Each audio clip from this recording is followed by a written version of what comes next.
Le révélateur du globe par Léon Bloy, seconde partie, chapitre 9. La fin de Christophe Colomb est bien connue.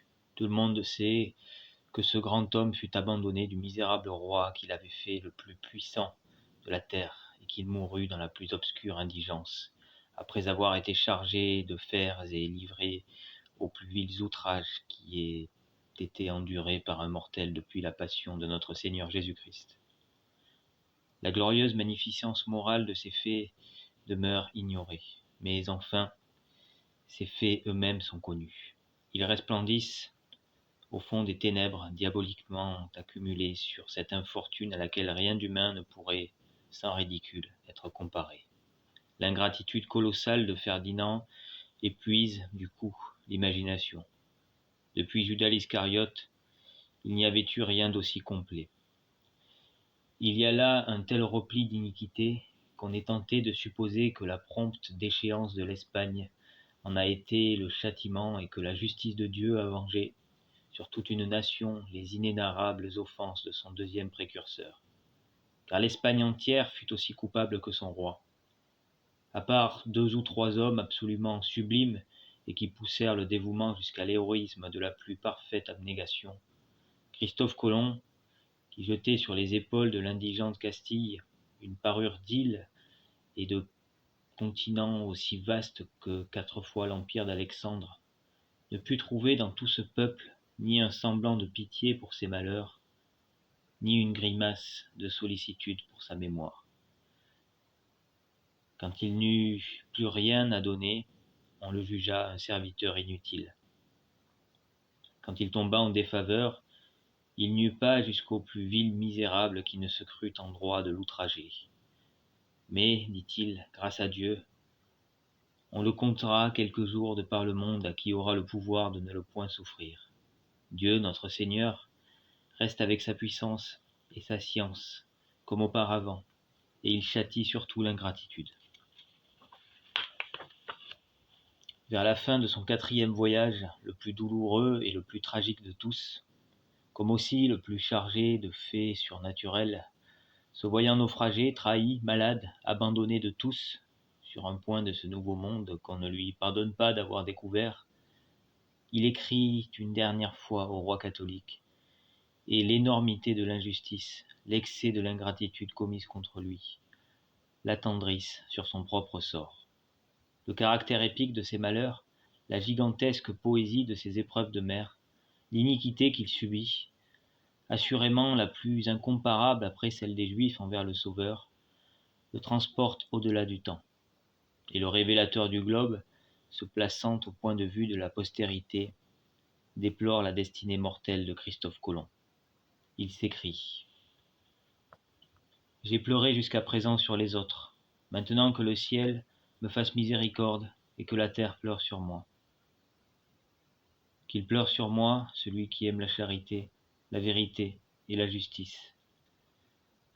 Ce n'est point la Castille ou l'Europe que le messager de la croix convie à pleurer sur lui. C'est ce globe entier qu'il a découvert.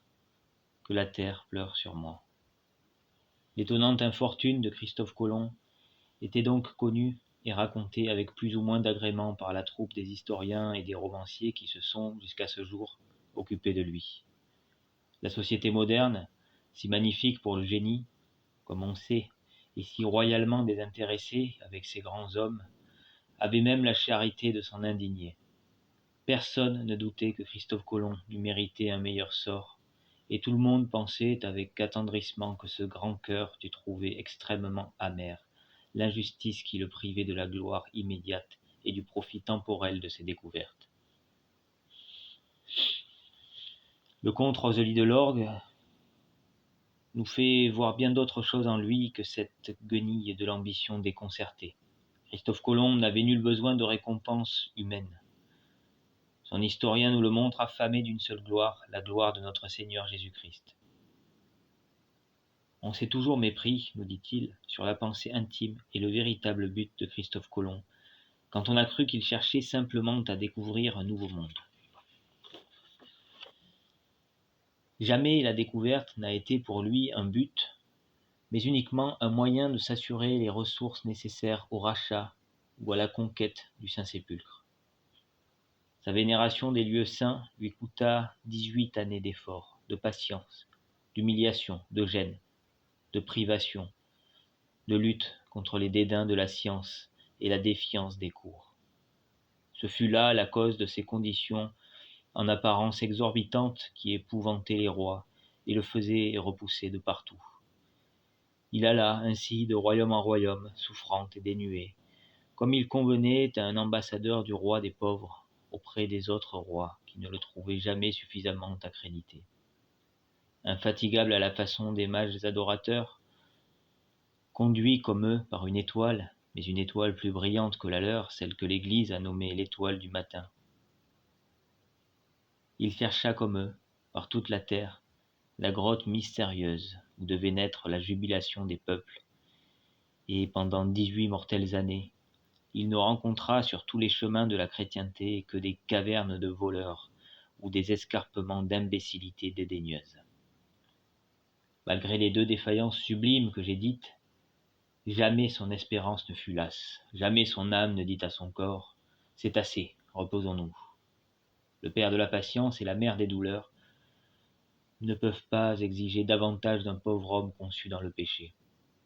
Soutenu par la grâce de son invincible prédestination, il ne paraît pas avoir jamais connu, pendant cette longue recherche, ni ces découragements, ni ces lassitudes qui vont si bien à la faible nature humaine et que la gloire des héros de la terre est de ne point écouter et de fouler aux pieds quand ils mènent, comme disait Turenne, leurs carcasses tremblantes là où elles ne savent pas qu'elles vont aller.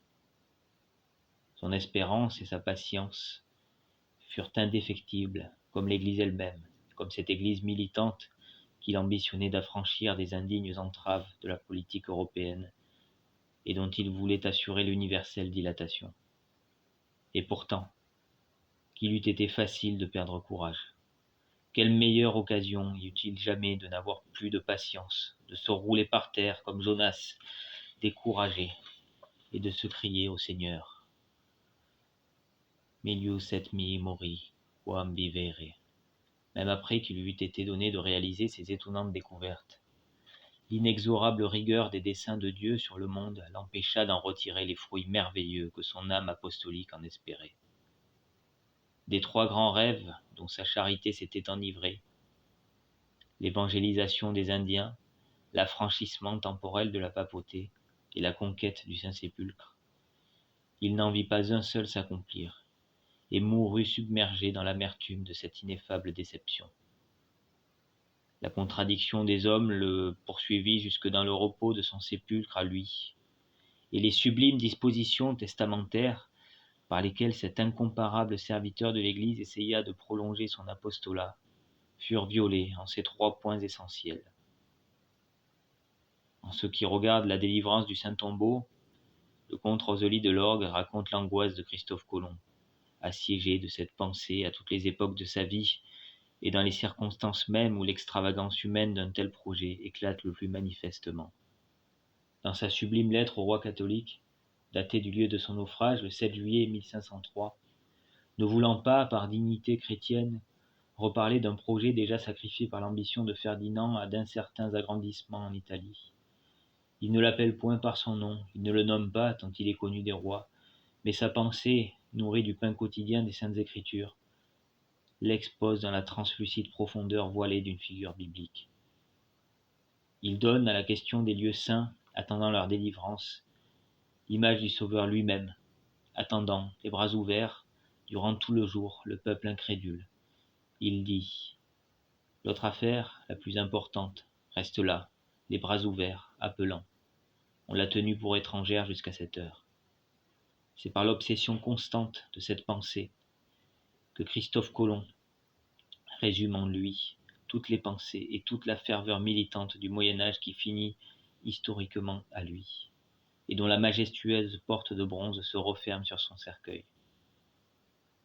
Comme des héritiers sordides et dissipateurs, les lâches et incrédules temps modernes attendirent, pour commencer, qu'il eût exhalé son dernier soupir et qu'il eût été cloué sans aucun faste dans son cercueil, avec les fers dont le chargea l'abominable scélératesse du plus ingrat de tous les princes.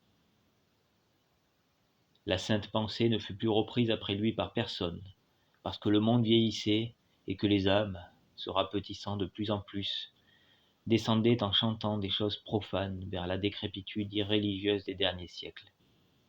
Les lamentables historiens sans christianisme qui se sont donné la tâche d'enseigner l'histoire au XIXe siècle nous avaient parfaitement caché cette magnificence spéciale du rôle de Christophe Colomb. Tout le monde, je crois, l'ignorait, et cependant, elle éclate à chaque minute dans les documents de toutes sortes que le comte Rosely de Lorgue nous présente à pleine main. Aujourd'hui, les historiens de la même école et de la même doctrine continueront, cela n'est pas douteux, le même coupable silence. Mais du moins, ils ne le pourront pas sans honte, après une si grande évidence, et cette honte est, hélas, la seule barrière que la vérité trahie puisse opposer en ce monde aux débordements imbéciles de ses innombrables persécuteurs. Parmi les catholiques de notre génération, ceux qui ont ce vif sentiment des analogies historiques par lequel l'esprit humain remonte et parcourt intuitivement l'immense procession des faits importants, par-dessus toutes les séries intermédiaires des agitations de l'histoire.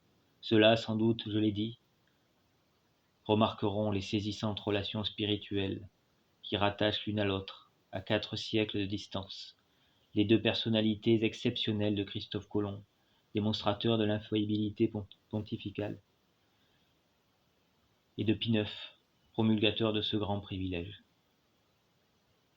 À ce point de vue, le fait de la ligue de démarcation proposée par Colomb et approuvée spontanément par le Saint-Siège, d'après son seul avis, en l'absence de tout contrôle scientifique et de tout critérium humain, ce fait unique, remis en pleine lumière pour la première fois, est incontestablement l'un des événements les plus prophétiquement considérables de l'histoire du monde.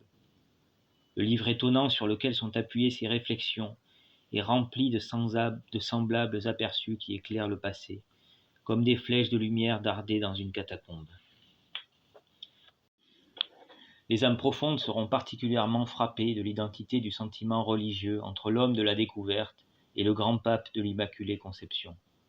Rien n'est plus touchant comme rien n'est plus révélateur de la sainteté des vues de Christophe Colomb que cette perpétuelle préoccupation de la gloire de Marie conçue sans péché. Il semble que cet apôtre ait voulu préparer l'évangélisation des peuples nouveaux par le même procédé divin qui servit à préparer, pendant 4000 ans, la rédemption du genre humain.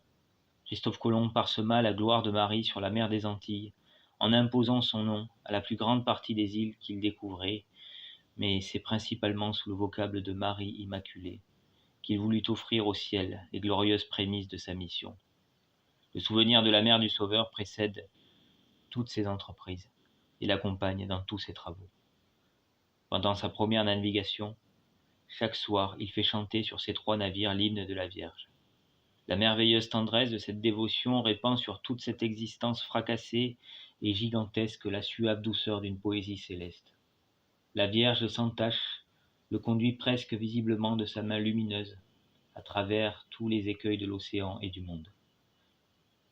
Dans les nuits sereines de l'Atlantique, sous la bénigne clarté des constellations australes, l'azur profond de ce firmament nouveau pouvait paraître au contemplateur du Verbe, comme le manteau étoilé de la Reine des cieux, étendu pour le protéger sur l'immensité des flots, et, dans les angoisses de la tribulation suprême, c'est elle encore qui descendait pour fortifier son serviteur, non plus dans le bleu constellé de sa gloire, mais dans le sombre vêtement de la mer douloureuse, avec le cadavre d'un Dieu sur ses genoux, et les 7 épées plantées dans le cœur.